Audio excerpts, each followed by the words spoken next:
atin kuya at dahil nga gumawa tayo ng suka at para hindi masayang yung aking pinagkatasan, gagawin ko naman itong kamyas jelly o kamyas jam. So sa paggawa nun, dalawa lang yung ating kakailanganin. Syempre yung ating pinagpigaan na kamyas at itong asukal. So kalahating kilo tong asukal ay nang ilalagay natin. Ito na nga, sasalang na natin. Ngunit nilagyan ko siya ng kaunting tubig para matunaw yung asukal. Kasi baka mag-caramelize siya at tumigas yung ating kamyas jelly o kamyas jam.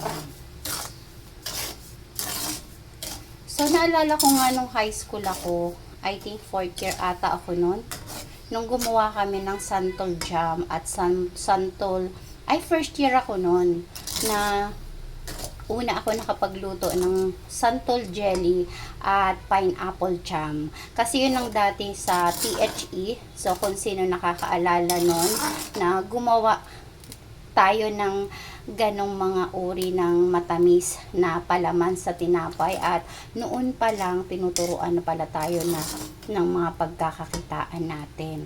At syempre dagdag kaalaman yun. Tulad ko hanggang ngayon, alam ko pa rin siyang gawin na pwede pala siya kahit hindi sa santol at sa pinya. Pwede rin siya dito sa kamyas, pwede rin siya sa apple. Yun. Kung anong mga prutas na pwedeng gawin natin. Yan o. Ganyan lang siya. Tapos aantay mo lang siya na lumapot at matunaw yung asukal. At kapag malapot na siya, ay pwede na yan. So, halu-haluin nyo lang. Baka matutungan na yung inyong, ito ay, ano ba to yun sa ulo ng kamyas. Hindi ko siya natanggal. Kasi may mga nakakalusot pa. Hindi yan dumi. Kundi ayan yung, ano man tawag doon? Buhok ng kamyas. Yan. So, ganyan lang siya. Tiyagaan nyo lang at maluluto din niya maya-maya. At eto na nga siya mga atin kuya. Maglalagay lang ako ng isang kurot na asin. At dinagdagan ko nga pala siya ng isang basong tubig. Kasi feeling ko matutuyuan siya. At hindi ko pa nakuha yung texture na hinahanap ko. Kaya nag-add ako ng tubig dyan. Hindi ko lang naipakita.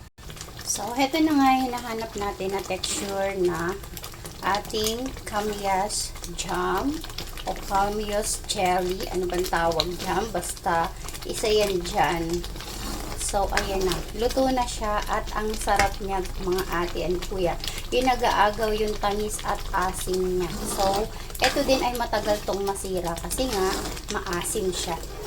Ayan. At niluto ko to ng matagal. Hindi naman ganun katagal. Wala pang 30 minutes.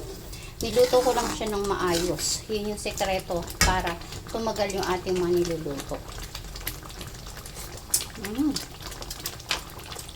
Sarap niya guys sa palaman sa tinapay. Lalo na sa mainit na pandesal. So, papatayin ko na yan at isasalin ko na sa aking malalagyan. So, ito na nga mga ate and kuya at ready na siyang ipalaman sa tinapay. Sakto, it's merienda time at ilalagay ko rin siya dito sa aking mga lalagyan. So, ito nga pala yung suka na aking ginawa. Pinapalamig ko pa bago ko to itago sa aking cabinet. Yun lang. Thank you for watching. Bye-bye. Sana inyo itong nagustuhan.